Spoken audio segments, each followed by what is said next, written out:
Hello and good evening, everyone. Thank you for tuning in and welcome to this week's edition of UI7 News Update. I'm Roger Blanco. Havoc has reached the Carolinas the last couple of weeks as Hurricane Florence continues to pummel and damage the East Coast. As what started as a Category 4 hurricane has now dropped to a tropical storm the last few days. That doesn't take away from the damage done. At least 32 people have died in storm-related incidents, 25 in North Carolina and 6 in South Carolina.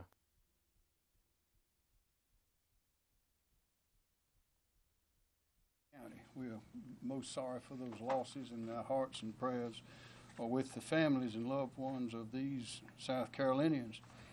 Some places have reached up to 20 to 30 inches of rain during the storm. Flash flood watches have been posted in West Virginia until Monday evening. We send our prayers to the people affected. On other news, you need a ride to class? The bus too crowded? Well, look no further as the University of Illinois has partnered with VoRide to help you get to your destination. Students and people who do not have access to their own bikes or other ways of transportation can use the VoRide bikes to help them get to where they need to go.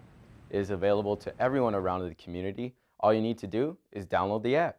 It's quick and easy. You make an account, you scan the barcode on the bike unlocks, and you're ready to go. It only costs 50 cents per ride, and instructions can be found on the bike as well. The Indiana-based company gave the university 500 bicycles.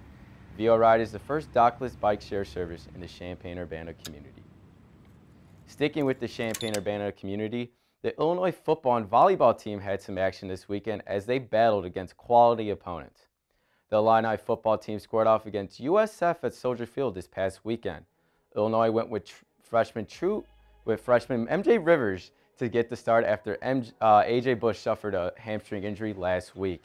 The Illini dominated the first half as sophomore running back Mike Epstein opened the score with a 43-yard touchdown run as the Illini took the early lead. Later, senior kicker Chase McLaughlin hit 3 out of his 4 field goals in the first half, hitting one from 26 yards, 41, and the other from 53 yards away. 2 of his field goals came after a pair of interceptions. With those takeaways, it is the team's 17th straight game with the forced turnover. But USF overcame a 12-point deficit and scored 18 unanswered points as the Illini lost a heartbreaker 25-19. The team hopes to bounce back against 10th-ranked Penn State at home this Friday night. The 8th-ranked Illinois volleyball team came home after a long road trip to start off the 2018 season. The Illini won in straight sets against Northern Iowa and Lipscomb. But to cap off the weekend, the Illini had a top 10 matchup against 10th-ranked Creighton. The team rallied back after dropping the first set, but ended up winning it 3-1.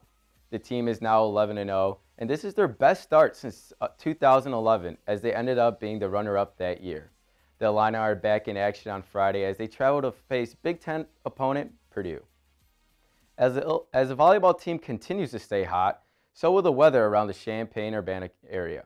Today is a hot one as it will reach the lower 90s, but to cap off the night, it'll get a bit cooler as it will drop to 74 degrees. On Wednesday, for most of the day, it'll be partly cloudy. The heat continues as we will reach 91, but be prepared for some rain later in the day, so make sure you guys pack an umbrella. Looking at Thursday, it'll be the 3rd straight day with over 90-degree weather. Just ridiculous. But expect a cool down as rain is projected in the forecast later in the evening. For game day Friday, it will be 84 throughout the day, but as we get near kickoff, there will be an overcast with rain showers at times and possibly during game time. But as the game is coming to a close, the temperature will drop off to a low of 56 degrees.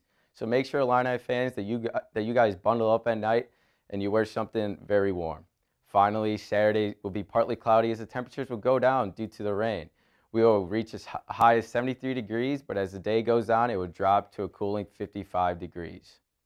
So as the week goes on, we see a drop in temperature, which gets us away from the massive heat wave that has hit us. This Saturday was International Red Panda Day. These animals are endangered, but the Milwaukee Zoo, in a timely fashion, is announcing its newest edition. The red panda is one of the cutest things I've ever seen. It's super small, and just as you see it, I just want to give it a hug, really. But that's it for this news update. I'm Roger Blanco. For more of our stories, follow us on Facebook. Enjoy the rest of your day. Go Illini.